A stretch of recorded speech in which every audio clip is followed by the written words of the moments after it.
Personne n'est l'expert objectif, légitime et ultime, eux non plus, moi non plus. Alors, tu nous rejoins? Bon, t'es qui toi? Salut, moi c'est Candice. Salut, moi c'est Lucille. On va partir sur 3 sujets aujourd'hui. 3. Donc le premier, le concept de la bucket list. Ensuite, on ira sur la côte asiatique de l'Est avec les studios Ghibli. Et puis on finira avec un retour en Europe avec la cuisine italienne.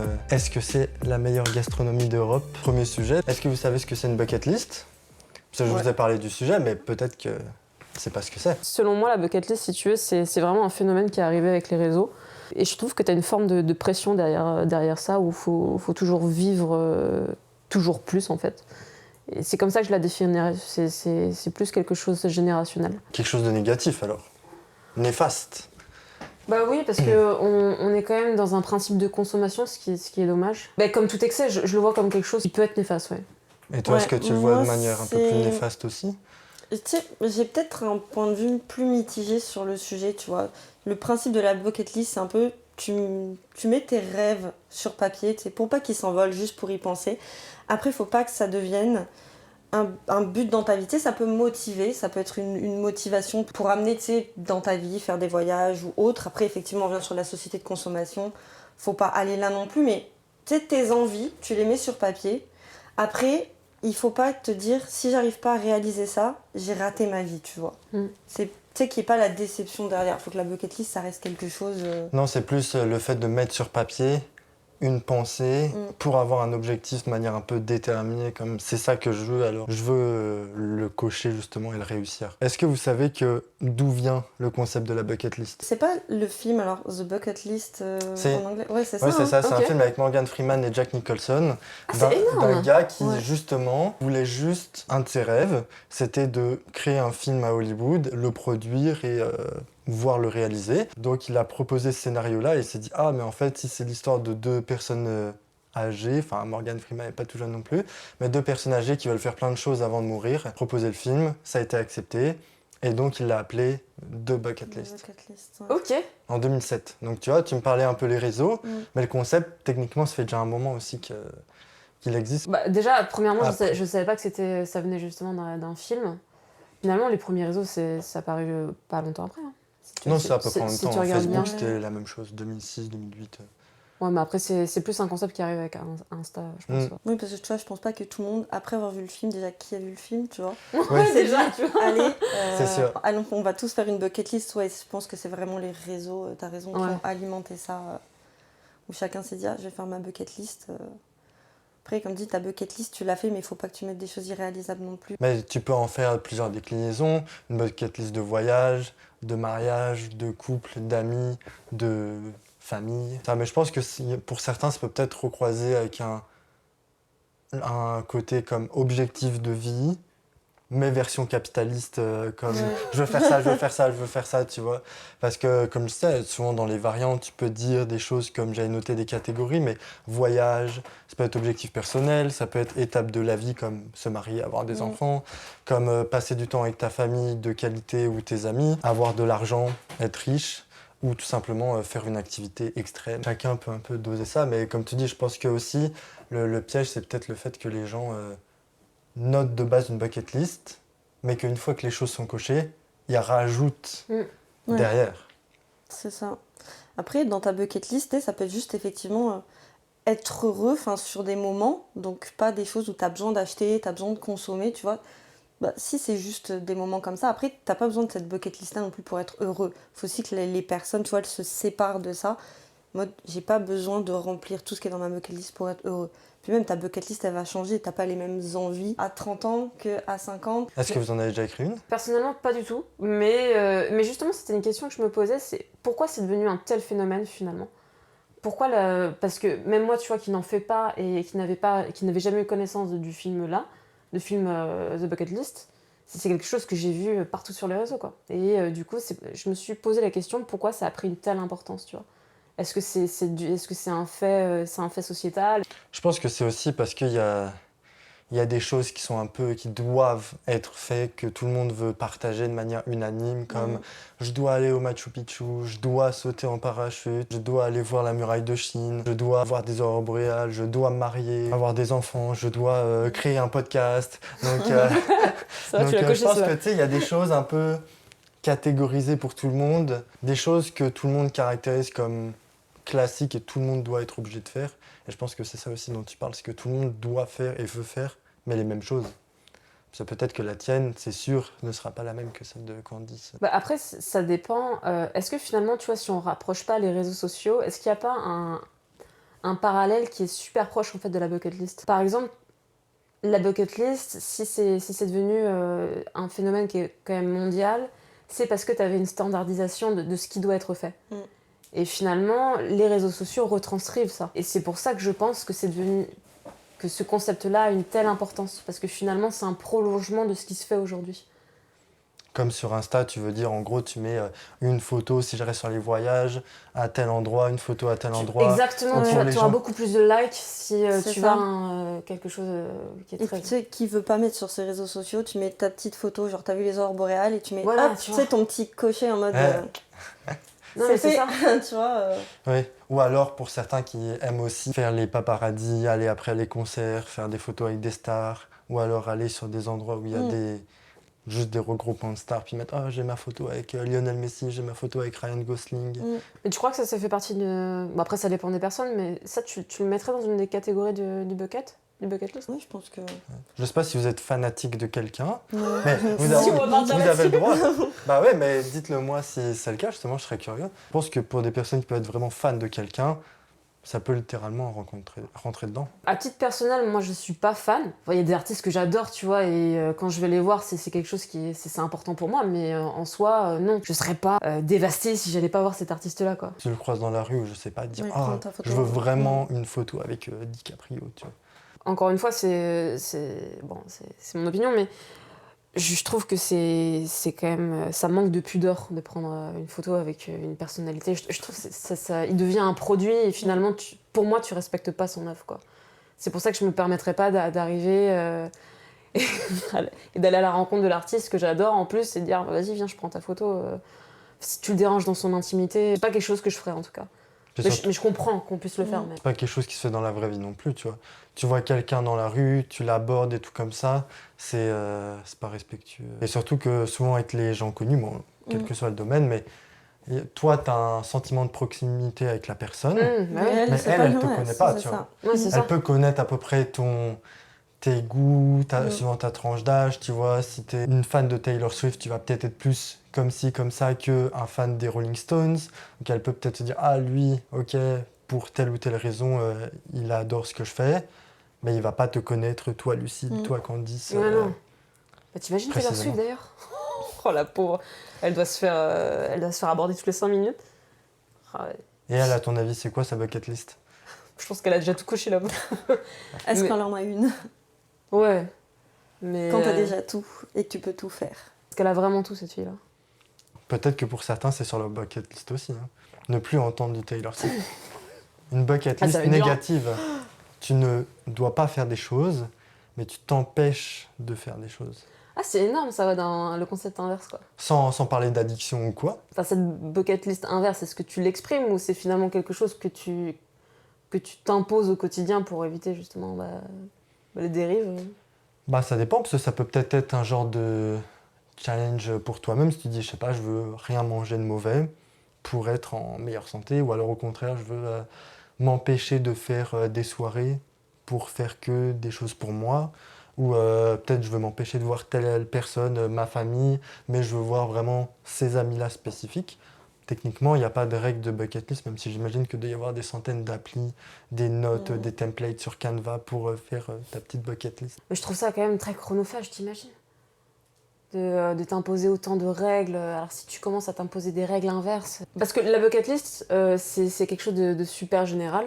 Mais Ouais, après, ouais, elle peut Parce prendre que c'est une organisation de vie finalement. Mais Ça c'est permet surtout de une te- liste des choses à faire avant de mourir. Ouais, mais en soi, cette organisation-là, tu la retrouves partout. Tu sais, on en avait parlé, mais tes objectifs à l'année, tu sais, quand tu démarres la nouvelle année, ah tiens, cette année, je vais perdre du poids, je vais faire du sport. Enfin, tu vois, on se force quand même toujours à se mettre des espèces d'objectifs constamment. Que ce soit de vie, que ce soit à l'année, que ce soit dans une journée, à la semaine, plus gros. C'est pour ça que les gens vont mettre majoritairement les voyages, parce que c'est vraiment quelque chose d'énorme, que effectivement, De si moins tu fais- accessible aussi. et moins accessible. Bah, en fait, la bucket list, les to-do list, si tu veux, c'est le squelette est le même. Après, ce sont des approches qui sont complètement différentes, comment je pourrais dire, ouais, c'est des degrés différents, tu vois. Puis tu peux l'avoir mental, comme on disait, et l'avoir sur papier, sur téléphone, sur un document vraiment noté où tu coches à chaque fois. Comme ça peut rentrer dedans aussi, mais tu sais, des fois, il y a des cartes que tu peux acheter du monde et tu peux gratter avec une petite Ouais. pièce les pays que tu as visités. Ça peut rentrer techniquement dans une version un peu plus moderne de la liste. Tu l'as pas explicitement noté que tu veux visiter tel ou tel pays, mais tu coches quand même à chaque fois sur ta carte où Quel tu mets un pays petit t'as pin, fait, où tu grattes les pays que tu as fait aussi. Mais comme on parlait que c'était aussi des événements plus gros, comme le fait de se marier, avoir des enfants, ou alors juste avoir une maison, avoir telle voiture, je sais pas, une Ferrari, ou juste créer une entreprise, travailler pour une association, ce genre de... Enfin, créer une association, je veux dire, c'est vraiment des choses qui sont plus grosses que juste se remettre au sport Ouais, non, ça ou c'est bien sûr. manger. Ouais. Mais tu vois, par exemple, pour toi qui est super organisé, je suis sûre que tu as été un des premiers à avoir une bucket list, tu vois. Même pas. Même pas. T'as pas Non. de bucket list? Non. Donc aujourd'hui, ça te fait pas, c'est pas possible, ça fait pas Non. partie de tes bucket list. Non, j'ai des objectifs de vie à l'année que je me note, mais c'est pas des choses que je veux... Enfin, c'est des choses que je veux faire, mais juste je les note pour pas forcément oublier. Et en cours d'année, revenir dessus et dire, ah tiens, je m'étais dit que cette année, je voulais lire 2 livres. Bon, 2 livres, c'est ça ton objectif? À l'année. Excuse-moi, ouais. J'espère que c'est d'une de le livre que tu dois lire. Non. Pour toi qui te donne des objectifs annuels, pourquoi tu te donnes pas des objectifs de vie? Pourquoi toi tu t'imposes pas ça? Déjà que tu t'imposes... Parce que ça peut changer. Déjà, quand tu écris des objectifs annuels, à la fin de l'année, tu peut-être plus le même, ou peut-être il y a des choses, tu te dis, oh, là, je m'étais peut-être vu un peu trop gros sur ça. Il y a des choses que tu n'as pas forcément besoin de noter aussi. Tu peux juste le garder dans ta tête et rester un peu évasif. Quand j'étais petit, je me souviens, j'avais juste une chose, je me dis, oh, mon rêve, je vais être en Ferrari sur Mars. Mais c'est pas une bucket list. Voilà, je te souviens pas J'espère si- que tu fais pas ta bucket list à 5 ans parce que là c'est problématique. J'en avais Ouais, là, 12. réalisé. mais- Elle est trop mal, c'est pas possible. Non, c'est ça. Mais vous, est-ce que, sans dire de le noter, est-ce que vous avez genre un rêve ou une chose qui est dans votre tête, mais que vous n'avez pas forcément noté sur du papier? Oui. Oui, parce que tu vois, je trouve quand même ça reste important d'avoir ce genre de rêve, mais faut pas être. Tu sais, le noter sur papier, c'est bien, mais voilà, comme je disais, faut pas être déçu si tu l'as pas réalisé et te dire, ah, j'ai loupé ma vie. Il y en a plein qui vont te dire, ouais, à la fin de ta vie, tu vas plus regretter finalement les choses que t'as pas faites que les choses que t'as faites. Mais est-ce que vraiment, si tu les as pas faites, t'as raté ta vie, tu vois? Moi, je rêve d'aller voir le temple d'Angkor au Cambodge. Bon, est-ce que si dans ma vie, je l'ai jamais visité, est-ce que c'est parce que vraiment j'ai loupé ma vie? Non, tu vois. C'est pas. Mais chacun a des rêves comme ça te permet d'avancer. Tu sais. Puis tu les mets à jour aussi. Oui. C'est peut-être une fois que tu l'as vu, imaginons à, je sais pas, 20, 30, 40 ans. Bah, tu fais quoi après? Quel est le sentiment que t'as une fois que t'as tout coché? Est-ce que c'est de la satisfaction ou c'est juste oh, qu'est-ce que je fais maintenant, tu vois? Je trouve que justement, c'est là le côté un peu malsain de la chose. Parce que c'est bien peut-être de se le noter, de se garder des objectifs pour éviter de se perdre et de les mettre à jour, mais pas forcément d'en rajouter une fois que tu complètes les choses non plus. Parce que tu peux garder certaines choses, mais si tu rajoutes, après, comme tu dis, tu vas être en perpétuelle recherche, la satisfaction, du plaisir. Et comme on en parlait avec les réseaux, comme si tu postes une photo, tu dis, ah, tiens, j'ai 50 likes, prochaine, je veux 55. Puis après, c'est ça ça. finit jamais. Donc, si sur quelque chose de similaire, tu te notes des objectifs, c'est bien. Mais une fois qu'ils sont accomplis, peut-être pas le remplacer directement par autre chose. Ce qui fait que dans 10 ans, tu as même oublié les objectifs que tu as accomplis. Tu parlais de sentiments. À ton avis, pourquoi on crée des bucket lists? Est-ce que c'est pour se rassurer? Est-ce que c'est juste une question d'efficacité? Par exemple, si vous deviez faire des buckets, c'était quoi votre sentiment premier? Est-ce que c'était pour vous, c'était pour vous rassurer? Je sais pas, tu vois, pareil, comme j'en ai pas écrit. Ouais, non, c'est sûr. C'est je pense qu'on ressent pas forcément ce besoin, mais ouais, je pense que peut-être les gens, c'est pour se rassurer, mettre sur papier leurs rêves. Et après, je pense que c'est aussi une question de comparaison un peu avec les autres. Tu vois, on revient toujours Moi, je pense que c'est surtout aux réseaux Je sociaux. pense que c'est surtout pour ça. Ouais. Pour la santé mentale aussi, je pense que ça peut faire du bien des fois de, justement sur le côté déterminé, je veux faire ça, je veux faire ça, je veux faire ça. Je le mets sur papier, ça me fait du bien à ma tête. Et des fois, quand je suis pas bien, je pense à des objectifs. Oh, je suis pas bien dans mon travail ou avec telle ou telle personne, mais je sais que à la fin de l'année, je vais faire ça ou que je sais pas, je travaille dans ma tête comment je vais réussir à créer cette chose-là aussi. Donc pour toi, ce serait plus une source de motivation. Ça peut. Ouais. J'en ai pas écrit, Mm. mais je pense que oui, quand on a en tête, ça peut être ces choses-là aussi. Je pense que ça doit pas te définir non plus. Tu dois Ouais, pas non, te c'est dire, sûr. je veux voir des aurores boréales, je veux les voir absolument, puis tu jures que par ça. Puis quand tu les as vues, tu disais, tu coches sur ta story, hop, j'ai vu une aurore boréale. Bon, Bah, c'est surtout qu'en plus, est-ce que tu reprends du plaisir? Par exemple, tu as vu tes aurores boréales une fois. Est-ce que tu vas avoir autant de plaisir si tu as la chance d'en voir une deuxième fois, tu vois? Comme tu as déjà réalisé ton rêve et tu as déjà coché, est-ce que t'as pas, tu sais, en mode, ah oui, bon, aurore boréale, j'ai déjà vu. pour certains, oui, je pense que pour le coup, selon moi, les choses sont meilleures à partir de la deuxième fois. La première fois, Ah c'est ouais? jamais la meilleure version de la chose que tu vas faire. Ce sera la plus authentique, la plus naturelle, mais ce sera pas celle dont tu vas forcément le plus profiter, je trouve. Pourquoi? Parce que tu vas peut-être te forcer à le faire comme c'est la première fois. Tu dis, si on reste sur l'exemple des aurores boréales, tu vas en voir une, tu vas dire, oh, je sais pas si je vais en voir de ma vie, faut que je profite, faut que je profite. Si t'en vois une deuxième, tu vas juste la regarder pour ce qu'elle est. Oui. Si ça dure 2 minutes, ça dure 2 minutes. Si ça en dure 20, bah tant mieux. Et comme tu n'auras pas une pression, je pense, que tu vas te mettre, tu vas quand même pouvoir l'apprécier, mais sans arrière-pensée. Non, mais il y a un truc qui est super intéressant dans ce que tu viens de dire, c'est, je trouve aujourd'hui, parce que j'ai ce même sentiment, il y a une certaine pression à profiter des choses. Ouais. Tu es sur cette terre pour profiter, tu vois. Tu mets une pression à profiter, ce qui en soi n'a pas de sens. Je pense que le fait de profiter, quand on dit profite bien, ou ce genre de choses, je pense que les gens ont surtout en tête le fait de dire vis les choses, mais sois quand même conscient que soit tu es chanceuse d'être là, soit gratifiant envers une certaine personne pour ces choses-là, et que tu dois toujours garder dans ta tête, comme je le dis, une pensée de oh, je sais pas, je suis dans un concert, je vois, si on repart sur Taylor Swift, oh, je vois Taylor Swift, il y a plein de personnes qui n'ont pas eu leur ticket, oh, je dois vraiment profiter parce que il y en a plein qui doivent être malheureux, tu vois. Mais t'es plus dans la spontanéité de la chose et la pression, comme tu dis, si je te dis, oh, tu vas au Pérou, profite bien au Pérou. Toi, tu vas dire, oh mince, je suis obligé de bien profiter. Et puis si tu tombes malade là-bas parce que tu as mangé quelque chose de mauvais, tu dis, oh mince, je suis pas bien, je suis obligé de rester au lit, j'ai pas profité, donc c'est dommage, j'ai payé tout ça pour rien. Puis après, tu vas un peu plus te morfondre. Bah, du coup, on revient sur la comparaison finalement. Ce que tu disais en premier lieu, c'était je vais profiter parce que j'ai la chance par rapport à d'autres. Donc on revient sur quelque chose de comparatif. Je pense que oui.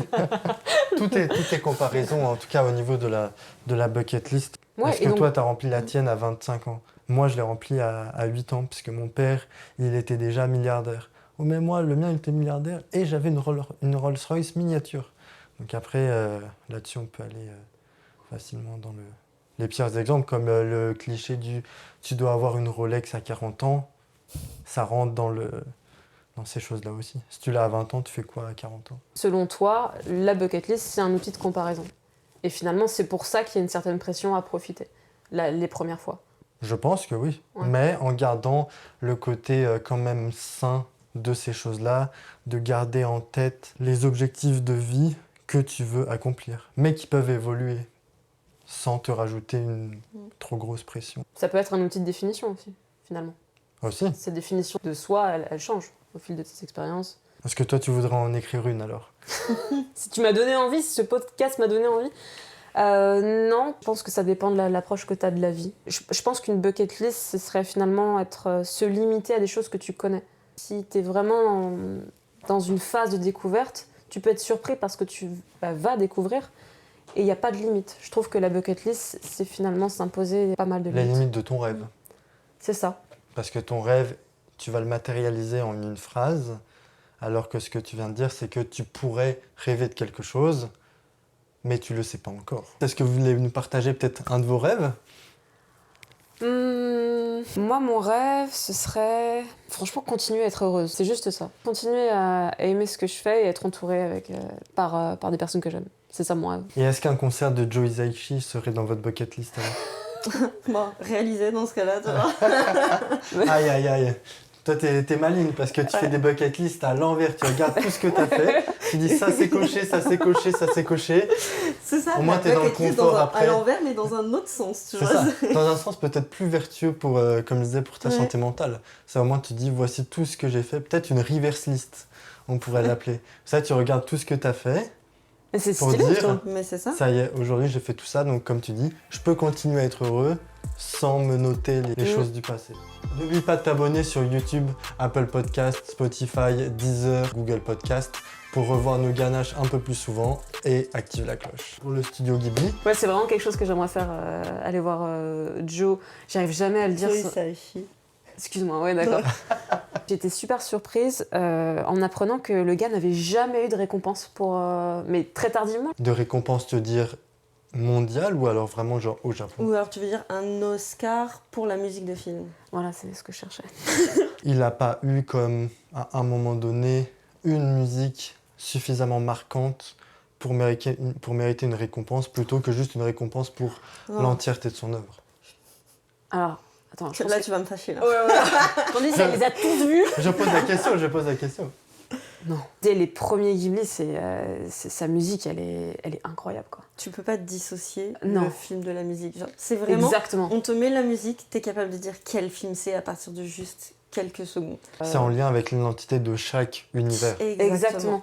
Et ça fait partie aussi de la marque Ghibli. Ouais. Tu sais, on parle Ghibli avec ses réalisateurs, Mm. mais tu peux pas faire Ghibli sans Joe Hisaishi non plus et les autres compositeurs, mais ça reste quand même le plus connu.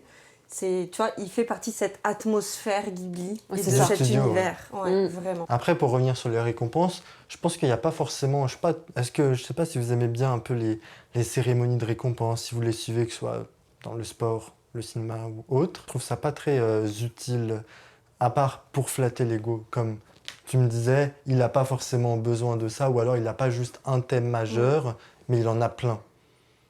Bah, tout le monde le reconnaît déjà à sa juste valeur. Il fait des concerts sold out, tout le monde écoute ses musiques, l'adore pour ce qu'il fait. Est-ce qu'il y a vraiment besoin de lui mettre une petite statuette en PVC? Oui, non, je suis d'accord. L'amour ça. du public est quand même plus important et c'est une reconnaissance plus importante qu'un prix. C'est pareil, tu vois, Hayao Miyazaki, finalement, il a eu que 2 Oscars dans sa carrière. Moi, je lui aurais donné des Oscars à chaque film. Tu vois, Je suis d'accord. Et à l'inverse, il y en a qui ont reçu des prix, puis est-ce qu'à côté, ils ont vraiment fait des choses forcément bien aussi? Et les prix, suivant les gens qui les remettent, c'est pas forcément, des fois, c'est souvent quand même dirigé suivant l'avis du public, des fois plus ou moins un avis critique, mais qui n'est pas forcément le même avec le public. Donc, je trouve que les prix, les récompenses, c'est souvent pour flatter l'ego des gens, ou juste par intérêt commercial, pour booster un peu le produit ou l'œuvre grâce à ces prix, puisque ça donne plus de visibilité, comme une palme d'or. D'ailleurs, d'honneur que recevra le studio Ghibli cette année au Festival de Cannes. C'est vrai? Oh, c'est vrai. Ouais, mais pour Oui. toute l'entreprise, pas juste à Miyazaki, à son fils, aux autres réalisateurs ou à Et Hisaishi. pour l'ensemble de l'œuvre Ghibli. C'est ça. Bah, j'ai envie de dire tant mieux, hein, parce que les gars, ils ont quand même révolutionné le monde Mais ça, c'est toi qui animé. l'as appelé, tu voulais lui donner une récompense, il en a eu un bout. on va Ouais, dire. non. Non, mais ok. Un bout d'une palme d'or. C'est déjà pas mal. C'est pas mal. Ou pas. Ouais, pas assez, quoi. Ouais. Toi, c'est des films que t'as commencé à regarder quand t'étais super jeune? Ou Ouais. tu les as découverts sur le tard? Ah non, pas du tout. J'avais 8 ans. Tu sais, c'est à l'époque où on allait, ce qui n'existe plus actuellement, tu sais, dans ces magasins où t'allais louer des cassettes. Les vidéoclubs. Les vidéoclubs. Je sais pas si t'as connu ça. Bah si, quand même. Excuse-nous, mais... Je suis pas né en 2000, hein. On sait jamais. Pas longtemps avant. Et j'aimais, tu sais, les dessins animés, ces choses-là, mais c'est vrai que peut-être je voulais des choses plus poussées. Et j'étais quand même assez attirée par l'Asie, de manière Ok. générale. Et c'était ma mère qui avait demandé au responsable du vidéoclub, qu'est-ce qu'elle pourrait regarder, qu'est-ce que vous avez à lui conseiller. J'avais 8 ans et je me rappelle que mon premier Ghibli, c'était Princesse Mononoke. c'est pas forcément le plus adapté pour un enfant de 8 ans, mais ça Non. m'avait émerveillée. Ok. C'était vraiment, j'ai ce souvenir, et après c'était chaque semaine, j'allais au vidéoclub et ils me conseillaient tous les Ghibli. J'ai enchaîné avec Le Tombeau des Lucioles, j'ai enchaîné avec Le Voyage de Chihiro. Ah oui, t'as mis l'étoile Pour bien traumatiser l'enfant. dans l'ambiance. Ouais, par contre, il avait vraiment Ouais. commencé par les deux pires, mais ça m'avait pas traumatisé. Tu sais, ça m'avait Ok. touchée. Et ce qui est fou, c'est que ma petite sœur et mon petit frère, on est très différents tous les trois. On n'aime pas forcément les mêmes choses, mais par contre, les films Ghibli, c'est un espèce de ciment familial. Genre, Ok. je leur ai fait découvrir les films à l'un puis à l'autre. Là, je sais que mon petit frère, moi j'étais déjà allée voir le concert de Joe Hisaishi l'année dernière. Mon petit frère y allait cette année. Ma sœur dit bon bah moi faut que j'y aille maintenant. Bah ouais. Tu vois, c'est un espèce de, je Puis sais un jour, pas. vous le ferez ensemble. Ouais, Donc, bah, c'est ça, on y retournera volontiers. Mais... Tu sais, c'est des films que tu peux regarder quand t'es enfant Quand t'as des pas. et quand t'es adulte. Enfin, même au concert de Joe Hisaishi, j'ai jamais vu un concert où les âges sont autant mélangés. Et que ce soit les enfants, que ce soit les adultes, tout le monde était en train limite de pleurer. Je sais pas, c'est la magie de ce studio-là, en fait. Quand tu disais qu'il t'avait choisi les deux Ouais. pires, je pense pas qu'un enfant comprenne le sens caché. Parce que les leçons, elles sont quand même très, très intenses, quoi. Ouais, il y a c'est une ça. grande violence dans ces leçons-là, tu vois. C'est pour ça que ces films-là sont autant adaptés à des enfants qu'à des adultes. Et pas que caché. Parce que pour le coup, les trois, que ce soit Mononoke, Chihiro et le Tombeau des Lucioles, au-delà d'aller dans des Non, comparaisons visuellement, du Japon, la Seconde Guerre mondiale, les bombes atomiques, déjà juste premier degré, quand tu te fais embarquer dans l'histoire, le drama, c'est quand même pas, oui, pas surtout le si Tombeau des simple Lucioles, c'est pas pour caché. un enfant. Non, c'est ça. C'est pas caché, ouais. T'avais compris, parce que le Tombeau des Lucioles, t'as quand même plusieurs interprétations. Mm. Et Alors, je pense qu'à 8 ans, Oui. j'ai pris la première interprétation. Mais tu sais, je suis vraiment capable. Je ne l'ai pas revu en étant adulte. Donc, je pense que j'aimerais. Enfin, j'ai envie de revoir tous ces Ghibli maintenant aussi à l'âge adulte. Il y en a que je revois parce que tu as effectivement des différentes interprétations, je pense. Mais pour le Tombeau des Lucioles, je ne l'ai pas revu et j'aimerais parce que c'est vrai que je suis capable de me rappeler vraiment de passages très précis alors que j'étais quand même jeune. Ok. Et c'est pour ça que ouais, le revoir et voir si je vois autre chose que cette histoire principale. Parce que moi, je me rappelle juste effectivement de ce grand frère qui essaie de sauver sa petite sœur. Bon, on connaît la fin qui est pas une happy ending. C'est quand même un des seuls qui est très très ancré dans la réalité aussi. C'est peut-être pour ça qu'il est un des plus traumatisants. Les autres sont quand même très sur le fantastique. Fantastique, quoi, c'est vrai. C'est ça. Et celui-ci est quand même ancré vraiment dans la réalité. Donc, mais effectivement, comme tu dis, il y a sans doute une autre lecture en tant qu'adulte qui est intéressante à exploiter. Tu la connais, celle-ci l'interprétation Non. Tu la connais, toi, ou pas? Non, je l'ai vu qu'au collège aussi, donc Ouais. je me souviens pas. Au collège, c'est Quand j'avais- les professeurs qui... Ouais, on est allé dans un cinéma. Ok. Ils étaient Il était cool, le trop prof. folles, ouais, parce que moi, C'était ils pas m'ont ça, hein. fait regarder ça. Mais je crois que c'était la prof de musique, D'accord. il me semble, oui. Parce que je me souviens qu'elle parlait de musique diégétique, extra-diégétique, avec le Tombeau des Lucioles. Donc je pense que c'était avec ça, ouais. Et toi, t'as compris... Déjà, tu t'en souviens ou pas? Est-ce que t'as eu Je me ces mêmes souviens éve- à moitié, je sais qu'est-ce que c'est. Tu vois, j'ai pas forcément de scène en tête qui me reste. Bon, en plus, t'es au collège, t'es avec les copains. Bon, avec l'école, même si le film est nice, c'est pas forcément quelque chose avec lequel tu vas vraiment t'engager dedans, mais il est sur ma bucket list. Non, je rigole, mais je dois le voir. Je dois le revoir bientôt. Mais ce sur quoi je voulais rebondir aussi, tu disais tous les âges, il y a tous les âges de personnes pour un concert de Joe Hisaishi.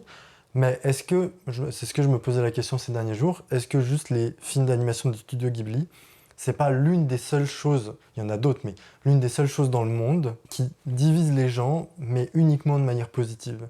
C'est parce que je trouve que c'est soit tu en as vu, peut-être pas tous, mais au moins quelques-uns et tu adores, soit tu n'as jamais vu, ou peut-être un ou deux, et tu t'en moques.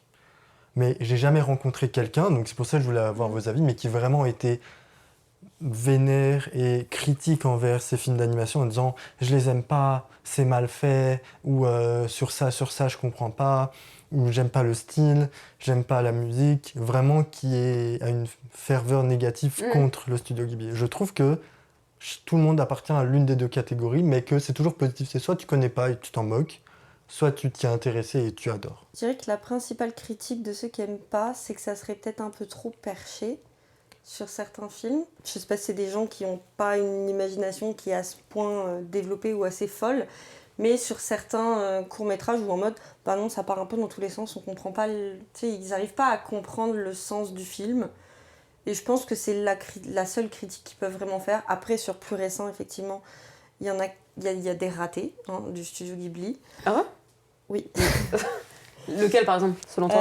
Alors, j'arrive plus à retrouver. C'est le. Aya et la sorcière, t'as pas Ouais. envie de le voir. Non, C'est voilà. vrai, je l'ai pas vu celui-là, tu vois. L'essai 3D de Goro Miyazaki, non. Il est visuellement pas beau, l'histoire est pas très intéressante. Le point positif, c'est qu'il est court.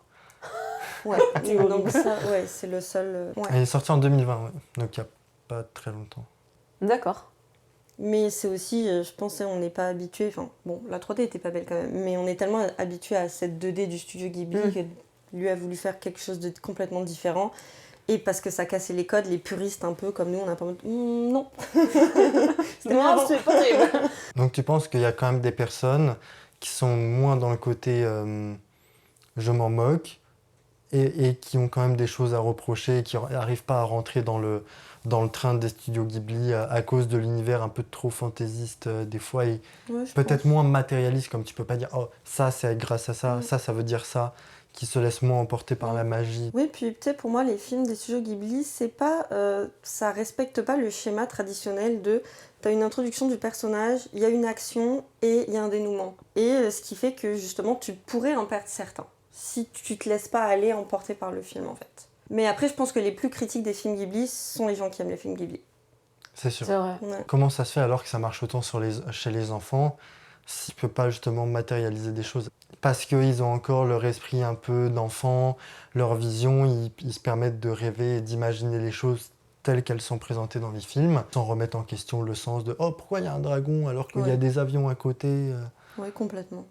Je pense que pour les enfants, tu sais, moi, j'ai eu un pur bonheur à les regarder en enfant parce que tu te poses pas ces questions-là du pourquoi, du comment, tu vois. Tu sais, actuellement, tu vas réfléchir quand tu regardes un film, des fois, il y a plein de scènes en mode, bah, pourquoi il a fait ça alors qu'il aurait pu faire ça. Quand t'es enfant, tu regardes juste le film comme il est. Mais je me demande pas si c'est peut-être pas fait exprès. C'est quand même, il y a plusieurs thèmes récurrents dans les films du studio Ghibli, mais je trouve qu'il y en a un, c'est quand même souvent le passage de l'enfance à l'âge adulte. Oui, après, quand t'es enfant, déjà, t'es moins sensible au formatage. Donc, comme on disait, en plus, on peut faire un parallèle avec la bucket list. T'as moins de standardisation, t'es moins sensible à ça. Et aussi, le studio Ghibli, il a été récompensé pour l'aspect visuel. Enfin, t'imagines, pour un enfant, c'est une explosion de couleurs, puis même le rythme est quand même très, très apaisant. Donc, je pense que c'est pour ça que ça plaît autant aux enfants. Donc- Moins que l'histoire en elle-même. Donc quand t'es adulte, t'es moins choqué, surpris et émerveillé devant la partie visuelle alors, parce que t'as déjà vu des Si, Toy Story, toujours. t'as déjà vu des Wall-E, t'as déjà vu juste des vrais films aussi, et tu te dis oh bon c'est nice, mais en soi c'est juste une aquarelle animée quoi. Non, je pense, Non, je pense que... c'est pas ce sais que je pense. Ouais, non, vraiment, je pense que t'es émerveillé même étant adulte. Ouais. C'est juste que tu vois le film d'une certaine façon quand t'es enfant, et quand t'es adulte, t'as toujours une seconde lecture. Mais même sur les personnages secondaires, Ouais. qui sont finalement super importants dans les Ghibli. Quand t'es enfant, tu vas rester peut-être sur les personnages principaux, tu vois. Mais quand t'es adulte, tu vas faire attention à ces détails. Et le studio Ghibli dans les films, c'est toujours l'attention du détail, l'attention du silence. Enfin, c'est ça qui est super important. Pour ça, on dit que le rythme peut être lent, mais c'est même pas des longueurs. C'est prendre le temps. Oui. Moi je trouve que c'est pas quand un bon film ou une bonne série est lente, pour moi c'est pas de la lenteur, mais c'est plus prendre le temps. Quand c'est lent, je trouve que c'est Profiter. négatif. Ouais. Oui, Profiter. mais quand c'est lent, je trouve que c'est négatif, parce que ça veut dire que le rythme est pas bon et que ça va pas assez vite. Mais quand ça prend le temps, comme tu dis, quand il profite du cadre, de la mise en scène, de l'histoire qui se développe, bah, c'est pas quelque chose de négatif, justement. Si dans Princesse Mononoke, comme tu en parlais tout à l'heure, tu as tout de suite la bataille à la fin, dès la moitié du film, et que t'as pas tout le développement au milieu, bon, c'est sympa, c'est la même bataille, mais tu as beaucoup moins d'attache aux personnages Ouais. et aux esprits de la forêt. Ce que j'aime en tout cas particulièrement dans ces films-là, c'est que tu as une grande poésie. Alors après, est-ce que la poésie, elle peut s'accompagner d'un rythme assez plus intense? Je pense que c'est la vraie question, elle est là. Est-ce que la poésie, elle peut être transmise autrement que par un rythme qui va être très calme, très doux? Je suis pas sûre. Moi, je pense que oui, puisque dans Chihiro, je trouve que c'est quand même très poétique. En même temps, le rythme est quand même assez soutenu. Je trouve que par rapport à d'autres, comme Arrietty, justement, que j'ai vu récemment, il n'y a pas beaucoup de passages très rythmés. Souvent, c'est quand même assez tranquille. Ça prend le temps de faire les choses, de développer en 1 heure et demie. Là où quand même Chihiro, au début, tu as toute la course. Chihiro qui découvre tout l'univers. Et je trouve que ça s'arrête vraiment jamais. Disons que ce qui est bien, c'est que c'est des alternances comme ça, où c'est des passages très rapides, tu sais, on voit, où par exemple, Chihiro va descendre les escaliers, tu sais, où c'est vraiment très rapide. Et après, cette scène, je pense, qui est quand même une des plus cultes de Chihiro, et pourtant, c'est une scène où t'as pas de dialogue. La scène dans le train, tu sais, où elle est juste assise avec son visage. T'as juste le bruit du train dans l'eau. Et genre, ils se parlent même pas. Et c'est vraiment une scène que tout le monde se rappelle. Alors que tu dis, il se passe, c'est pas là où il y a de l'action en fait. C'est juste cette alternance, je pense, d'action et de moments de poésie qui font que tu as une histoire qui est pas ennuyante, mais qui est tellement belle en plus. Il raconte pas juste une histoire, je sais pas, c'est vraiment... Une aventure. Ouais, c'est une aventure. Ouais. Et tu la vis quand même à travers ce rythme-là qui est super bien mené à chaque fois. Puis dans la plupart, en plus de ces films d'animation, c'est souvent, j'ai noté quelques thèmes récurrents, mais tu peux presque même les mettre dans chaque film. Il y a les relations interdites, souvent des fois que ce soit amoureuses ou amicales. Des gens s'aiment ou veulent se connaître, mais il y a toujours quelque chose, que ce soit un maléfice, l'âge, ou juste une proximité qui fait que ça casse la relation. Il y a le passage de l'enfance à l'âge adulte, il y a toujours le côté traumatisme japonais de la Seconde Guerre mondiale, le côté contes et créatures japonaises qui est toujours un petit peu au minimum inclus dedans, le besoin de surtout, je trouve, vivre une aventure pour se connaître aussi. Parce que souvent, comme dans Chihiro, c'est une aventure et puis elle découvre tout l'univers, mais en soi, c'est surtout pour se connaître elle-même aussi avant tout. Puis un thème qu'on n'a pas abordé non plus, c'est l'importance qui a toujours été chère à Hayao Miyazaki, je pense, de l'écologie, qui est ancrée dès ses premiers films et qui est là tout le long en fait, mais qui est racontée de façon poétique aussi pour qu'on s'en rende compte, tu vois, que ce soit dans Chihiro, dans Nausicaa, dans Princesse Mononoke, c'est toujours l'homme qui est en train de détruire la nature, et la nature justement qui fait partie des personnages souvent parce qu'elle est personnifiée à chaque fois. C'est vrai que c'est jamais tout blanc ou tout noir dans les studios Ghibli aussi. Finalement, tu sais, ça rentre quand t'es enfant, tu t'en rends compte. C'est pas, on te l'impose pas en mode ah c'est pas bien ce que vous faites, c'est raconté de façon à ce que tu te rendes compte. Ouais, c'est pas moralisateur du tout. C'est pas moralisateur, c'est ça. Peut-être parce que ça rentre aussi dans la cohérence du folklore japonais, où de par leurs contes, créatures et traditions, gardent quand même cet aspect conservation et respect de la nature aussi. Ouais. Tu vois, même dans les... Parce que, tu sais, on parle de Princesse Mononoke, c'est des thèmes qui sont quand même un peu plus sombres au niveau des films, et même Pompoko, qui est vraiment, on va dire, un des films qui est vraiment plus tourné sur l'humour, c'est quand même le principe de base, c'est vraiment on détruit la forêt des tanuki, et c'est eux qui viennent se transformer pour faire peur aux humains, pour pas qu'on détruise leurs collines. Donc, tu sais, il y a toujours ces petites choses, même sur les films humoristiques, hop, t'as un rappel. Même si ça peut être un peu paradoxal avec quand même la passion première de Miyazaki, qui est aussi l'aviation. Oui. Parce qu'il arrive bien à équilibrer ça, toujours inclure un peu le côté air, avion, engin, ce genre de choses, surtout dans Le vent se lève, mais sans casser, comme tu dis, le côté vraiment écologique et respect de l'environnement. Parce que lui-même, je pense qu'il sait, de par les avions, comme des fois ils montent des bombardiers, des choses comme ça, que ça nuit à la Terre. C'est lequel le film que vous préférez alors? Pour moi facile, mais je pense qu'on va tous avoir le même. C'est le château ambulant. Pour moi, c'est le meilleur, mais parce qu'il m'a fait ressentir le plus de choses et j'adore le revoir. Longtemps, ça a été le château ambulant.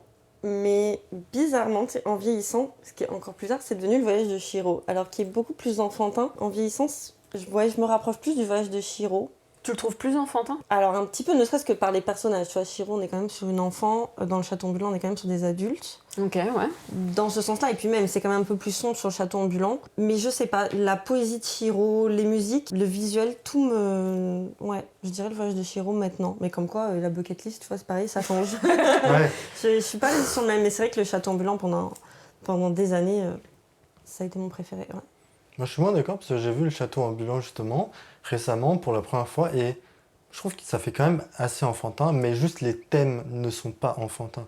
Parce qu'il y a quand même le petit garçon rouge, je sais plus son nom, le personnage principal, c'est quand même une jeune fille, même si elle est transformée en vieille personne, mais ça reste une jeune fille aussi. Ouais, pour mais c'est une garder jeune ça. fille, tu sais, elle travaille quand même. Chihiro, Oui. t'es sur une enfant. T'as pas du tout les mêmes thèmes dans le voyage de Chihiro. Non, T'as c'est quand des même. thèmes complètement différents. Ce serait quoi selon vous dans le château ambulant?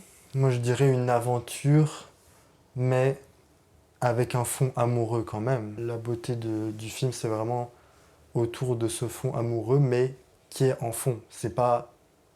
Même si c'est ça qui drive tout le film, mais il te répète pas à longueur de moment, c'est l'amour, tu les vois pas forcément s'embrasser, c'est vraiment la conclusion, mais c'est ça qui fait avancer tous les Moi, personnages. je dirais la confiance en soi sur le château ambulant, que ce soit de son côté à elle et de son côté à lui. Tu sais, qui te paraît très, très excentrique, etc. Mais finalement, tu vois qu'il tombe, enfin, une espèce de, je sais pas, dépression, tu sais, sur la fin où son personnage est de plus en plus sombre. Et c'est elle qui vient l'aider, qui elle était juste une jeune fille qui travaillait dans une boutique de chapeaux et on la transforme en vieille femme d'un coup. Confiance en soi en tant que, je sais pas, le personnage qui prenne de l'importance dans cette aventure-là. Moi, j'aurais vu plutôt la responsabilisation. Ça demande quand même une responsabilité de vivre pour soi, et puis t'as aussi une responsabilisation par rapport à ce que tu peux apporter aussi dans le monde. Pas moralisatrice, mais tu as du talent, faut s'en servir pour aider. Parce que c'est aussi l'histoire, je trouve, d'une famille. Ouais, finalement, Aussi, oui, entre aussi. l'épouvantail, le feu, le petit garçon, la sorcière des Landes qui devient la grand-mère de la famille, plus Sophie, le personnage principal, qui a un peu comme tu dis, le côté responsabilisation, la mère qui prend soin de tout, et lui, littéralement, l'homme qui va à la guerre et qui revient avec des traumas, comme on disait, tout en gardant le côté équilibre de tous les films de Miyazaki, avec le côté écologique, les contes, les créatures. Mais tu vois, je trouve que par rapport à ce qu'on vient de dire, et je pense que c'est ça la magie du studio Ghibli, c'est que tu vas avoir un ressenti qui va être complètement différent, alors que les thèmes, ils sont pas nombreux, tu vois. Et c'est ça qui est incroyable. Et ton film préféré? Là, j'aurais envie de dire Mononoke ou Chihiro, mais comme les deux, je les ai vus il y a très longtemps, j'aurais une préférence pour Chihiro. J'ai pas forcément d'éléments en tête suffisants pour redescendre Mononoke non plus, donc j'aurais besoin de les revoir. Mais j'aurais quand même envie de dire Chihiro, juste pour la générosité de l'univers. Visuellement, pour moi, Chihiro, c'est une claque, Ouais. Puis tu parlais de la scène dans le train, mais c'est quand même le meilleur fond d'écran d'ordinateur possible. T'as réduit un truc à rien. Un fond d'écran. Un fond d'écran. Tu peux en avoir qu'un, un fond d'écran d'ordinateur, tu peux en avoir qu'un. On parle de culture nippone justement, mais est-ce que vous pensez que la culture japonaise peut rivaliser avec la cuisine italienne en termes de gastronomie? Alors, like la vidéo sur YouTube pour nous soutenir et n'hésite surtout pas à mettre 5 étoiles, 5, sur Spotify, Google Podcast, Apple Podcast, Deezer, Google Podcast et tous les autres pour nous montrer que tu aimes ça. Et dis-nous, quel est ton film du studio Ghibli, pas que tu aimes, mais que tu revois le plus. Tu me disais Chihiro et le château ambulant, mais est-ce que vous les voyez souvent? Je pense que ça fait partie aussi de la beauté de ces films-là, c'est que moi je m'en lasse jamais. Ah oui? Non. Donc je suis le seul dans la team. Je le regarde Toi, ça fait partie de ta personnalité. une fois tous les 20 ans pour ne pas changer mon souvenir. Non, moi, je serais capable de regarder une fois par semaine s'il faut. Ouais, je suis de la même team que toi. Ouais. Mais juste la musique, tu vois, genre, vraiment, c'est pareil. Mais est-ce que donc celui que vous revoyez le plus, c'est votre préféré? Ouais.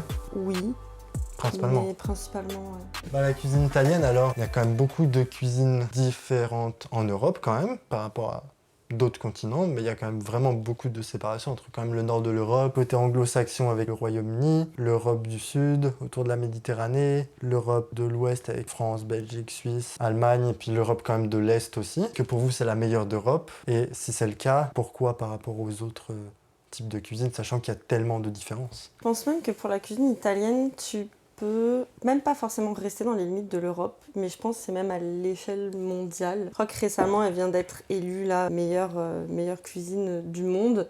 Italien? Ouais. C'est pas japonais? je crois qu'elle est en 2e, la japonaise, la Hein grecque en 3e. De toute façon, ils changent chaque Ouais, année. non, C'est mais pour ça que tu sais, on ça dépend compare des émissions. gastronomie japonaise et gastronomie italienne. Mais c'est quand même toujours ces deux qui reviennent. Je vais pas être chauvine avec mon petit côté italien. Pour moi, ça reste une des meilleures du monde. Après, de là à dire que c'est la meilleure, il faut comparer entre cuisine et gastronomie, je pense. L'avantage de la cuisine italienne, c'est qu'elle est accessible à tous. Tu vois, ça reste quand même des plats relativement simples que tu peux refaire. Par exemple, là, je crois que le plat qui ressortait le plus, que les gens aimaient le plus au monde, c'était la pizza, tu vois. C'est pas un bœuf bourguignon qui prend 9 heures de temps, c'est une pizza. C'est ça, c'est accessible, ça reste quand même des produits de bonne qualité et ça, je pense que ça correspond quand même au goût de beaucoup de personnes dans le monde. C'est pour ça qu'elle est aussi populaire. Et aussi, comme tu viens de le dire, c'est facile à faire et Ouais. accessible, mais c'est aussi peu cher à faire par rapport Oui. à d'autres cuisines, tu vois. Parler de la cuisine japonaise, même si je pense qu'on va plus rester sur l'Europe pour que ce soit plus condensé, mais la cuisine japonaise, même si elle est super bonne, c'est pas forcément la moins chère et la plus accessible à tous non plus. Ne serait-ce que juste le poisson et les fruits de mer, c'est quand même un certain prix. Là où, comme tu dis, l'Italie, il y a différents plats et si on peut partir sur du poisson, de la viande, c'est quand même un certain coût, mais ça tourne quand même beaucoup autour du gluten. Les pâtes, la pâte à pizza et j'en passe. Et c'est quand même pas les choses qui sont les plus chères non plus. Donc tout le monde peut le consommer comme la pizza ou juste des plats de pâtes. Bah, japonaise, après on restera sur l'Europe, mais la cuisine japonaise, elle est tellement complexe. C'est difficile de la rendre accessible. Et c'est vrai que c'est une approche jamais pensée. L'accessibilité. L'accessibilité, le fait qu'elle soit accessible, participe au fait. Qu'elle soit aussi populaire Ouais, et c'est ça. appréciée. Ouais. Oui, puis c'est ça, c'est simple à faire. Et puis je pense qu'il y a aussi cette convivialité qui est très représentative de la cuisine italienne. C'est vrai, ouais. Tu vois, c'est vraiment de la cuisine très familiale, où on se réunit, limite on cuisine tous ensemble parce que c'est facile, c'est rapide à faire. Ce qui est beau aussi dans la cuisine italienne, c'est que comme on dit, c'est des produits pas chers, mais ça reste des produits de qualité en fait. Surtout en Italie, parce qu'effectivement, si tu commences à faire des pizzas aux États-Unis, on n'est peut-être pas sur la même qualité de produits. Mais en tout cas, en Italie, voilà, tu es sur des produits qui sont vraiment de très bonne qualité. Et c'est pareil, au niveau de la cuisine, tu as quand même peu de produits qui sont extrêmement transformés, ou en tout cas très chimiques. Ça reste quand même de l'huile d'olive, tomates, mozzarella. Ouais, voilà, on reste sur cette simplicité, l'accessibilité. Et tu penses par exemple que la cuisine italienne serait une des plus simples d'Europe, voire la plus simple d'Europe, par exemple comparée à notre cuisine, la cuisine française? Complètement. Surtout ne serait-ce qu'en temps, je pense, pour moins longtemps à faire, tiens, même en France, hein, tout le monde, tu veux faire un plat rapide, tu fais des pâtes. Alors que si tu veux commencer à faire des plats français, on est quand même toujours sur des temps de cuisson beaucoup plus longs, sur des recettes plus complexes. Après, la gastronomie française, elle est reconnue partout, c'est excellent, mais on est très bon sur des plats plus complexes que sur la cuisine du quotidien. Ok, ouais, c'est vrai. Même s'il y a des choses qui peuvent allier un peu les deux, comme le fromage, des fois le pain, les crêpes et les galettes, c'est quand même quelque chose de très accessible aussi. Peu cher, facile à faire, rapide, et en même temps, tu en as pour ton appétit, on va dire. Non mais c'est sûr, respect pour la Bretagne, complètement. Sur quelque chose d'accessible, de bon et de facile, on est d'accord. Mais c'est vrai que ça reste, je pense, partout en Italie où, pour le coup, nous c'est vraiment très régional. En Italie aussi, bien sûr qu'ils ont de la cuisine régionale, mais qu'importe ta cuisine régionale, elle reste quand même facile et accessible. Pareil, même au niveau des, tu sais, tu parlais de fromage, les meilleurs fromages, toujours sur ces classements, on sait pas trop d'où est-ce qu'ils sortent, mais c'est le Parmigiano Reggiano et en deuxième la mozzarella. Alors là, par contre, je te jure, par contre là, je suis désolée. Voilà. Le parmesan, c'est bon, la mozzarella aussi, mais à manger tout seul, c'est pas vers là que j'irai. Là, pour le coup, au niveau des fromages. Après, les classements de nourriture, c'est quand même très très très compliqué aussi. Tu vois. C'est très marketé. J'ai du mal au-delà de ça. Déjà, je parlais tout à l'heure des classements de type de cuisine. Bon, déjà, les classements où les États-Unis ne sont pas dans la deuxième partie du tableau. C'est pas normal. Déjà, pour moi, non, c'est pas normal. Tu vois, l'Angleterre, pareil, hop. tu le prends, tu le mets sous le tapis et ça dégage. Tu vois. Dans les classements, je cherche juste les États-Unis. Des fois, les États-Unis sont dans la France, mais très souvent. Mais juste, je cherche le drapeau, puis si je vois pas, si je vois celui de la Malaisie qui est un peu similaire, je me dis ah yes. Si je vois celui des États-Unis, je me dis ah non, poubelle. Et tu sais qu'en plus, le pire, c'est qu'ils en sont convaincus, hein, les Américains, qu'ils ont une cuisine excellente. La dernière fois que j'ai discuté avec un Américain, il me disait que notre cuisine était, je cite, overrated. Et que eux, ils avaient inventé les bagels, les burgers. C'est super ça. Le burger inventé par les Allemands finalement. Non, mais voilà, mais je sais même ils pas. Ont tout récupéré et ils ont juste réarrangé à leur façon et c'est eux qui ont rendu populaire, mais c'est pas non plus eux qui ont inventé. Classement là. Donc il y a la Chine en 2e position au niveau de la cuisine du monde quand même. Après Je c'est suis la France, l'Espagne et le Japon 5e position. Et la première, c'est italien? Ouais. C'est un article là, de 2023, là, c'est geo.fr. Et les États-Unis? 10e position. Mais tu vois, Bon. c'est ce que j'avais en tête. Je te disais, souvent ils sont vers la 10. Et des fois ils sont devant la France. Suivant qui fait le classement. Mais en tout cas, si on reste sur l'Europe, l'Espagne donc est quand même dans le top des meilleures cuisines européennes. Mm. Mais je trouve que tu disais que souvent les Américains peuvent trouver la cuisine française un peu surcotée. Je trouve que la cuisine qui est quand même vraiment pas suffisamment mise en avant, je trouve que c'est quand même la cuisine grecque. Qui pour moi, avec la France et l'italienne, je vais pas donner un top, ce sera peut-être une autre fois, on fera une tier list des cuisines. Mais je trouve que pour moi, la cuisine grecque complète le top 3 avec France et Italie. Suivant comment tu le mets, mais je trouve que c'est pas assez mis en avant alors que c'est quand même sain, c'est quand même pas si compliqué que ça non plus comme produit, c'est quand même souvent des produits de saison aussi, et tu le disais tout à l'heure l'accessibilité, mais c'est quand même pas si cher, tu peux quand même faire des versions assez fancy et onéreuses de plats grecs également. Bah, c'est surtout que, moi je te rejoins complètement dessus, hein, c'est en tant que j'adore la cuisine grecque. Ne serait-ce que, tu sais, je suis déjà allée en Grèce, je suis déjà allée en Italie. Quand tu vas en Grèce, tu vas manger bien partout. Vraiment, et c'est comme tu dis, c'est facile parce que c'est vraiment des produits, pareil, peu de produits transformés, ça reste super naturel, poisson, c'est pêché directement à la mer, enfin c'est vraiment top. En Italie, le problème... Après, j'ai pas fait tous les endroits, j'ai pas fait Santorin en Grèce, c'est des endroits extrêmement touristiques. Mais même à Athènes, tu peux trouver quand même des bons restaurants. En Italie, les endroits très touristiques, tu peux manger les pires pâtes de ta vie. C'est vrai ? Ouais. Il y a juste ce problème-là où ils vont un peu couper quand même le budget, même si ça reste normalement pas cher à faire, mais justement parce qu'ils savent que c'est tellement populaire que tu peux être déçu en Italie. J'ai jamais été déçu en Grèce. Je pense qu'aussi c'est vraiment des cuisines de terroir. Le terroir, on en parle beaucoup dans le vin. Et ces 3 pays-là, mais l'Espagne aussi, ont vraiment des terroirs différents. L'Allemagne, au niveau des terroirs, je suis moins sûre. En tout cas, pour les vins, à un endroit, oui. Mais c'est peut-être pour ça aussi qu'au niveau de la nourriture, c'est moins spécifique au niveau des régions, au niveau des sols. Il y a quand même 3 pays où tu peux accorder ta nourriture avec le vin et tu as toujours du très bon vin aussi. Ouais. Et aussi, peut-être qu'on se rejoint ou pas, mais les cuisines les plus fines sont celles des pays qui ont un bout de terre relié à la Méditerranée. Oui.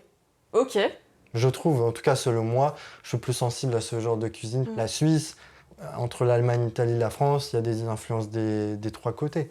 Je trouve qu'il y a moins le côté dont tu parlais tout à l'heure, l'accessibilité, qui peut quand même être suffisamment intéressant pour ne pas payer un plat très cher, même si c'est bon également. Surtout que dans le nord de l'Europe, mis à part la patate, c'est surtout à base de choses consistantes, tu sais, c'est vraiment que c'est plus diversifié autour de la Méditerranée. Après, est-ce que c'est parce que c'est consistant à cause de la météo, des saisons? C'est pas forcément mauvais non plus au goût également, tu vois, comme en Pologne, en Ukraine, même en Russie, même si c'est une Europe un peu plus agrandie, il y a quand même des choses qui peuvent être quand même bonnes, même si c'est sûr que c'est consistant parce que la saison, les gens aussi, ils ont l'habitude. Il y a plus quand même de métiers, on va dire, pas manuels, mais la vie est plus dure aussi là-bas qu'en Pologne, par exemple, qu'en Espagne ou en France. C'est moins diversifié quand même. Surtout ça qui fait que ça plaît peut-être moins que vraiment, quand tu restes dans la Méditerranée, tu as quand même un choix énorme. Même au niveau... T'es végétarien, tu peux te faire plaisir. La cuisine italienne, c'est aussi un de ses avantages. Alors, peut-être pas effectivement si t'es intolérant au gluten. Si t'es végétarien, en tout cas, t'as pas de problème à te nourrir en Italie, tu vois. Après, je pense que dans ces régions-là, la cuisine est vue comme un art. T'as beaucoup de facteurs qui jouent. Tu disais que c'était plus varié aussi proche de la Méditerranée que dans les pays de l'Est, mais aussi tout simplement parce qu'ils peuvent pas faire pousser les mêmes choses. Oui, bien sûr. Donc, mais c'est pour ça, c'est ça. Après, ils peuvent les importer. Je suis sûr qu'il y a des petits ajustements, des petits mix, des tomates, des poivrons, des aubergines, des courgettes qu'ils peuvent faire. C'est pas la première pensée et la base de leur gastronomie que de faire ça. Comme en Angleterre, c'est très lié aux cultures étrangères et des pays qu'ils ont colonisés. Ils font avec ce qu'ils ont. Ils ont des poissons, ils ont des patates, fish and chips, boum, emballé, c'est posé. Donc, La bonne grosse tourte. c'est ça. Arrête, c'est bon les tourtes. Ça passe.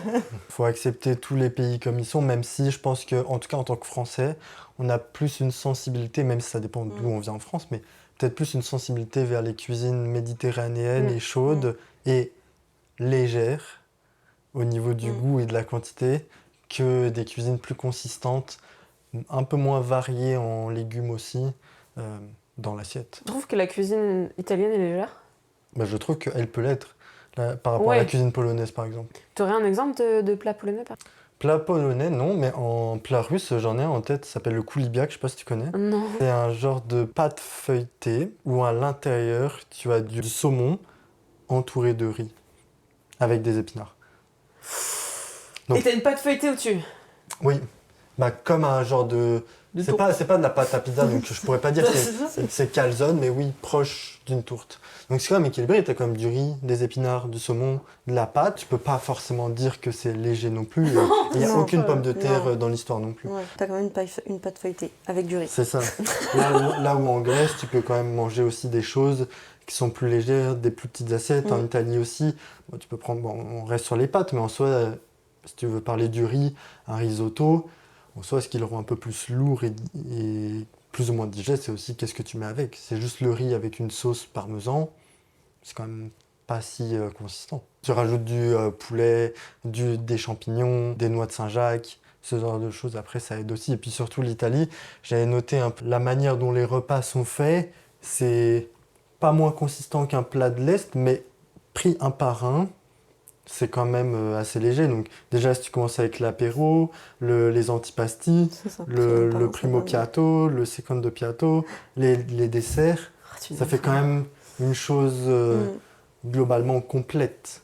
Là où pour le coup, certains autres pays d'Europe, je pense, peuvent briller par soit leur plat, soit leur dessert, soit leur entrée. C'est plus compliqué de briller sur les 3 points. C'est même les desserts italiens, même s'il y en a moins, pour le coup, je trouve que la France, là-dessus, met quand même une vitesse à l'Italie niveau dessert. Quand même de quoi se battre.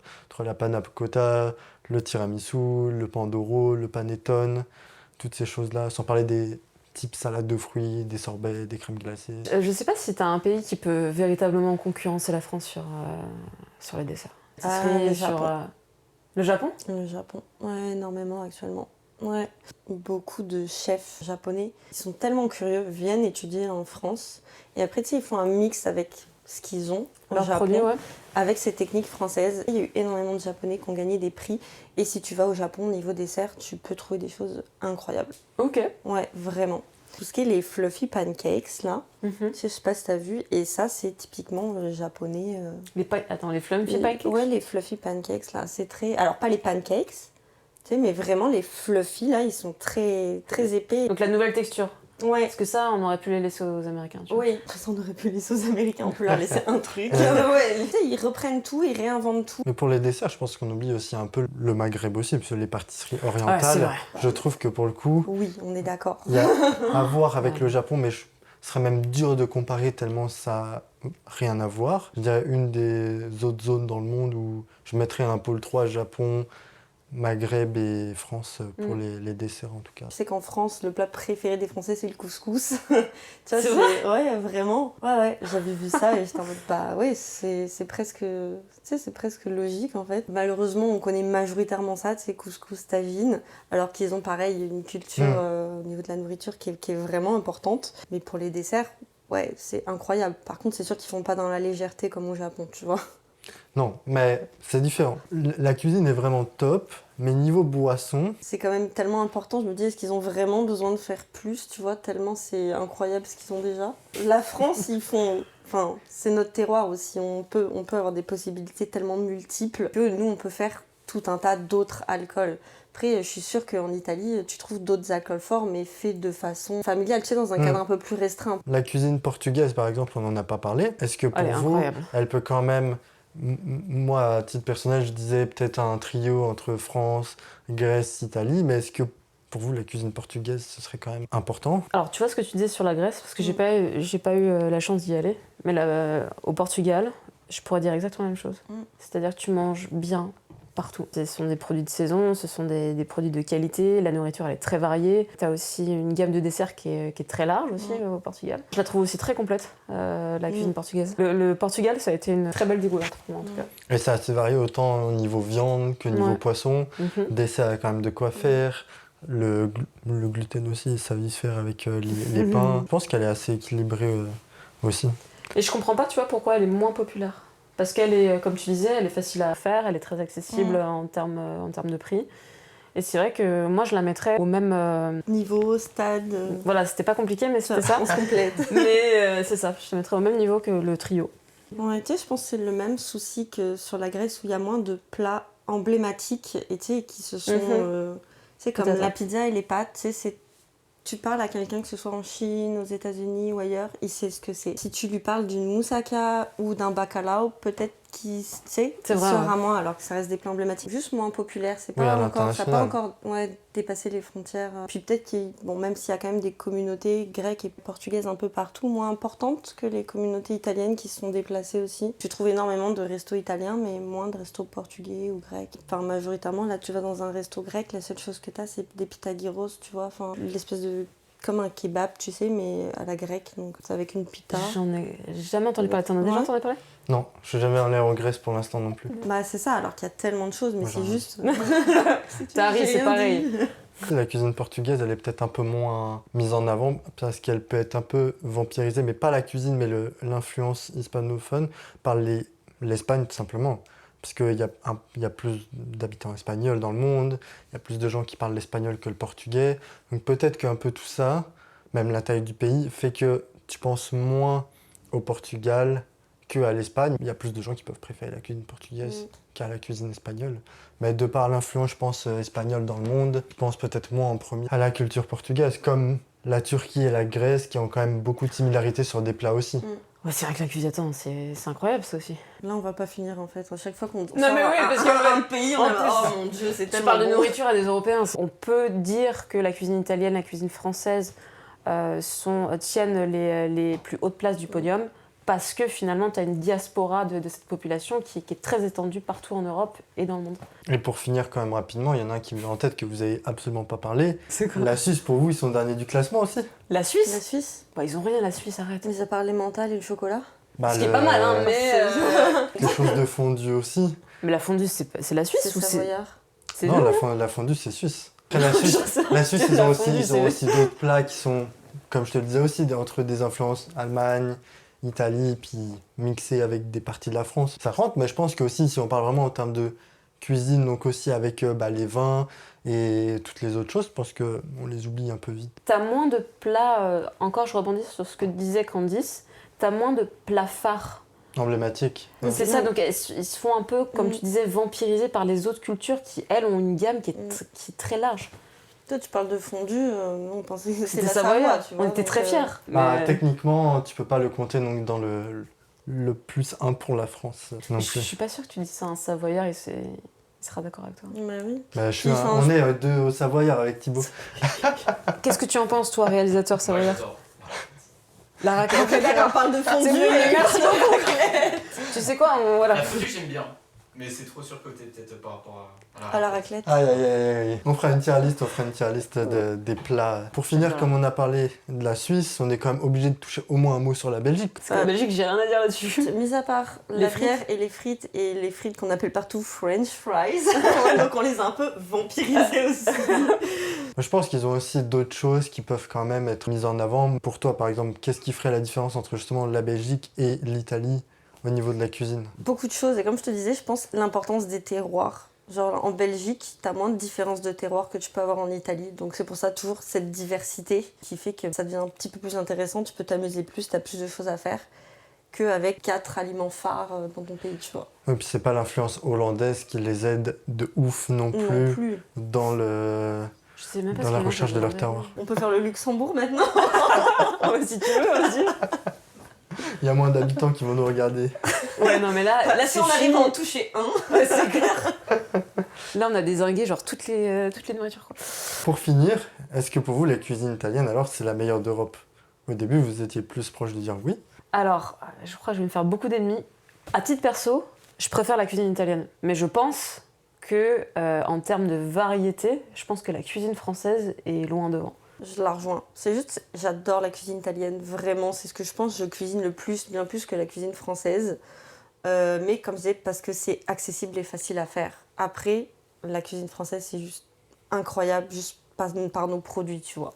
C'est vraiment charcuterie, fromage, on a une telle variété, c'est incroyable. Dessert, enfin vraiment de A à Z, tout ton repas la France te satisfait de l'apéro jusqu'au digestif.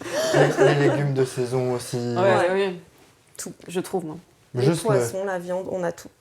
Mais elle est populaire pour son Sa variété, cœur, sa ouais. variété. Après, je préfère la cuisine italienne. Tu me demandes de choisir entre une cuisine italienne et une cuisine française, je te prends la cuisine italienne. Mais en termes de variété et pour satisfaire un public large, je pense que la cuisine française, elle est plus adaptée. Tu vois. On approche à la fin de cette émission. Une petite reco par personne, assez rapide, mais prenez le temps. Et qui veut commencer? Est-ce que Candice, Lucille? Une recommandation, alors elle n'est pas forcément matérielle. Moi, ce serait une rencontre. Cette rencontre a bouleversé le cours de ma vie, donc c'est vraiment la dernière chose qui m'a fait vibrer du coup. Et tu pourrais développer, ou si c'est pas indiscret, tu sais, dans quel cadre ça a pu bouleverser ta vie Par exemple, ma venue au Canada, elle est due à cette rencontre-là, et je serais pas là en train de discuter avec vous à faire ce podcast si j'avais pas rencontré cette personne-là. Donc ce serait ça. Ok. Voilà. Vas-y, à toi. Alors moi, du coup, beaucoup plus matériel. Il a dit que j'ai parti dans le C'est, Aïe, aïe, aïe. ouais. Ça serait la petite recommandation, c'est plutôt sur un livre, on va rester sur le côté poétique et japonais, Ouais. que j'ai lu, ça s'appelle Les Mémoires d'un chat, donc l'auteur c'est Hiro Arikawa. Tu sais, je me suis intéressée récemment à la littérature japonaise, alors je lisais Haruki Murakami, qui doit être un des auteurs les plus connus, mais qui est très perché aussi, lui, vraiment. Là, c'est une espèce de nouvelle littérature japonaise beaucoup plus accessible et beaucoup plus poétique. Et là, en fait, dans Mémoire d'un chat, tu suis un chat qui a été adopté. Ok. Et c'est le chat, en fait, qui va raconter cette histoire à la première personne. Tu sais que son maître doit l'abandonner. Tu sais pas vraiment pourquoi, puisque tu es du point de vue du chat.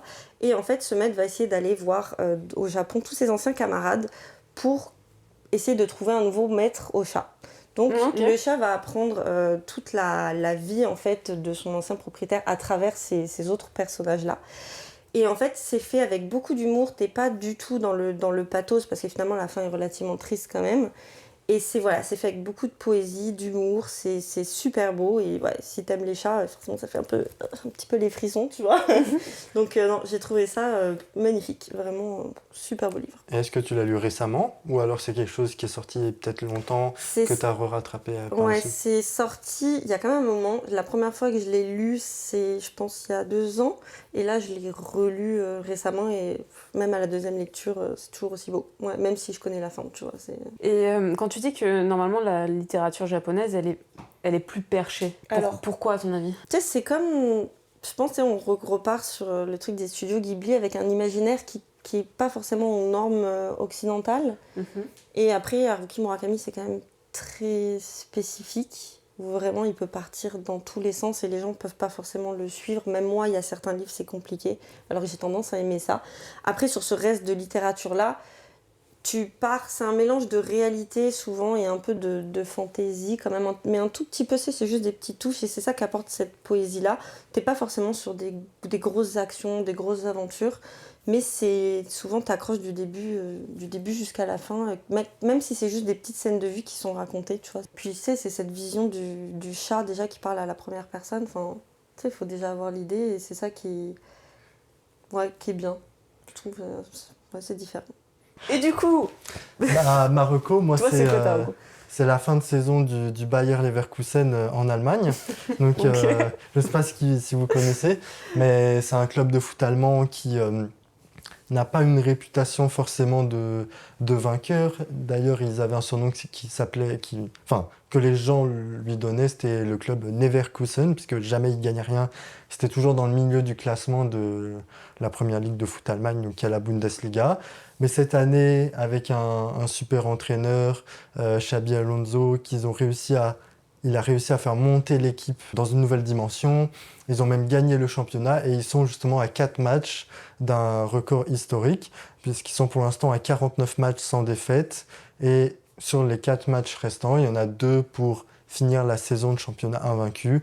Un pour gagner la Coupe d'Europe, donc la deuxième en dessous de la Ligue des Champions, c'est l'Europa League. Et un troisième pour gagner la Coupe nationale d'Allemagne contre un club de deuxième division. Donc, faut pas s'endormir sur cette équipe non plus. Mais ils sont vraiment à 4 matchs de de réaliser une saison vraiment historique. Et du coup, toi, qu'est-ce que t'aimes dans ce fait-là? C'est la performance, c'est le symbolisme derrière Bah, c'est justement, c'est l'histoire qui est derrière. 49 matchs sans défaite, c'est quand même un record en Europe aussi. L'histoire, comme c'est un club qui ne gagnait jamais rien, qui était à la fin du classement l'année passée, et je crois en plus, bon, il reste 4 matchs, mais ils ont aujourd'hui, donc mi-mai, comme 16 ou 17 matchs qu'ils ont gagnés à partir de la 90e minute, donc une fois que le temps réglementaire était fini, donc dans les minutes additionnelles, à marquer des buts ou égaliser pour ne jamais perdre. Ce qui est énorme, où ils arrivent à rattraper le score, voire le dépasser, alors qu'il reste 2, 3, 4, 5, 6, 7 minutes avant la fin. Rien à voir avec Candice. Non. Mais comme c'était Très proche, Ah, c'est vrai. mais comme c'était proche, je me suis dit autant en parler. Non, mais moi je la trouve trop cool, ta reco. Bah oui. Un grand merci pour le temps passé avec Candice et Lucille, la confiance surtout qu'elles m'ont donnée pour cette première émission, que merci d'être venue de s'être jetée dans le bain de avis de personnes.